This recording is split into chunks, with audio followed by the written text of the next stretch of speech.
anunciado por jueces y magistrados que se suman hoy al paro nacional en contra de la reforma al Poder Judicial. Así que están formalmente suspendidas las actividades en todos los órganos del Poder Judicial. Ahí en la escalinata del Palacio de Justicia de San Lázaro, ante cerca de 1,000 funcionarios, la jueza federal Juana Fuentes Velázquez, que es directora de la Asociación Nacional de Magistrados de Circuito, advirtió que esta reforma es una amenaza para la justicia y para la estabilidad del país, que nos encamina a una crisis constitucional sin precedente. Sí, quienes entienden del tema están sumamente preocupados. O sea, no solamente les preocupa la falta de contrapesos, sino de verdad esta crisis constitucional a la que nos llevaría una reforma con estas características. El contenido en sí de la reforma es lo que más preocupa, ¿no? Porque no hubo, como dices, no hubo un análisis. Bueno, sí hubo el análisis, pero no se tomó en cuenta nada de lo que surgió de ese análisis. Exacto, y mucho de lo que se estaría aprobando es inconstitucional. Y entonces, ¿cómo le haces? O sea, te riges por la Constitución, pero estás aprobando algo que es inconstitucional, y entonces, ¿cómo le hacemos? Bueno, por lo pronto, por ahora, solo se atienden en guardias asuntos considerados urgentes, como calificar las detenciones, ¿no? Vinculaciones a proceso, resoluciones sobre extradiciones, imagínate. Solo lo prioritario. Y bueno, pues se van a atender los temas de huelgas, no se dejarán de emitir medidas cautelares o de protección, por ejemplo, en casos de violencia intrafamiliar o de delitos contra mujeres y menores de edad. O sea, tampoco son irresponsables, pues, ¿no? Hacen un paro, pero no dejan abandonados a las víctimas de violencia. El coordinador de Morena en la Cámara de Diputados, Ignacio Mier, advirtió que este paro no va a frenar la reforma. Es lo que te digo, o sea, puede haber manifestaciones, opiniones. Cuando hay una mayoría con estas características, no es más que ruido. O sea, al final así lo quieren, así lo hacen, punto. Y ya el 1 de septiembre va a entrar el nuevo Congreso con mayoría de Morena y van mayoría a aprobar calificada, ¿Sí? Además. Entonces ahí sí ya, ¿para qué te cuento? Bueno, el 60% de quienes se manifiestan, según el diputado Mier, tienen una relación con magistrados o jueces, es lo que él asegura. La Comisión de Prerrogativas y Partidos Políticos del INE va a analizar y pues todo indica aprobar hoy mismo el proyecto para asignar los asientos plurinominales en el Congreso. Y por más peticiones que se hicieron a los integrantes del Instituto Nacional Electoral, pues está ahí el anteproyecto, de acuerdo al cual Morena, PT y Verde tendrán 364 legisladores de 500 que hay en total. Esto es 30 más de los que se requieren para una mayoría calificada. Con esto pueden aprobar solitos cualquier reforma constitucional. En el Senado, no. Ahí no obtendrían una mayoría de 2/3 partes, quedarían a 3 lugarcitos de conseguirla.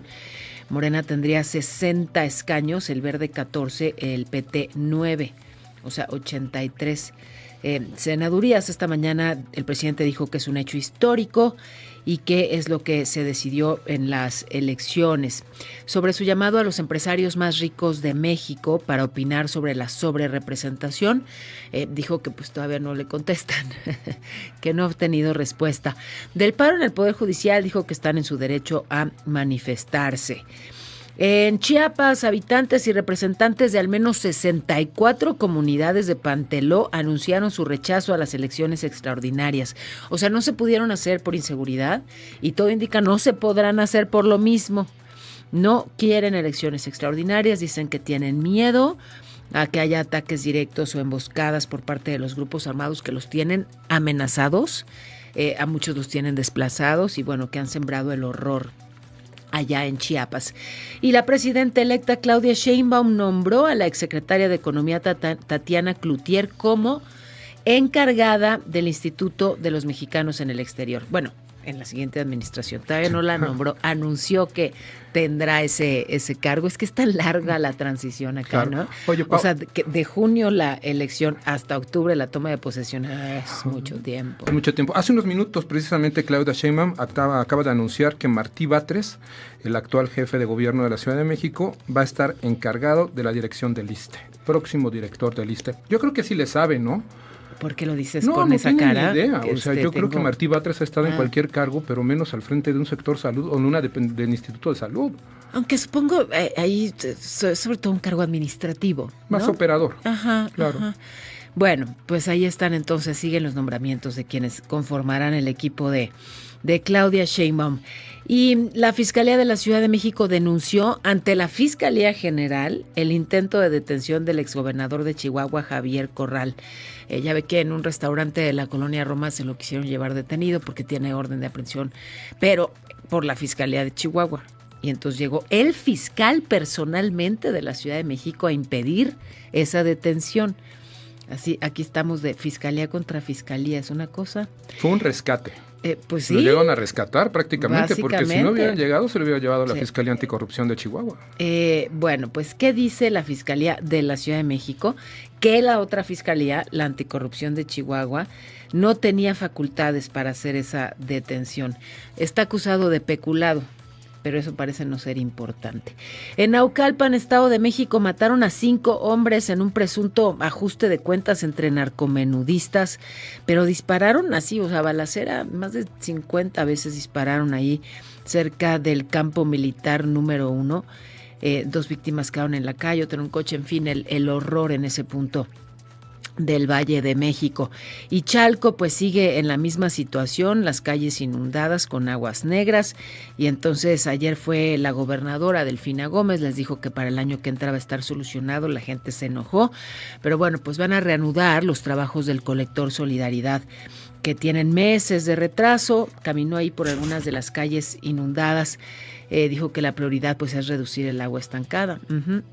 Y por segundo día consecutivo, vecinos afectados de Chalco bloquearon la carretera Cuautla de forma intermitente, pero por más de 10 horas para que les hagan caso.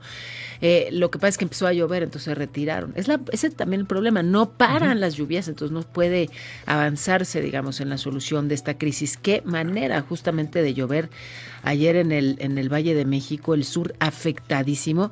Ahí en Boulevard Picacho, Ajusco y Periférico, una inundación, o sea, se veía un coche prácticamente cubierto por el agua. ¿Sí viste la imagen? Sí. El coche en medio de la inundación, ¿no? Exactamente, se volvió submarino.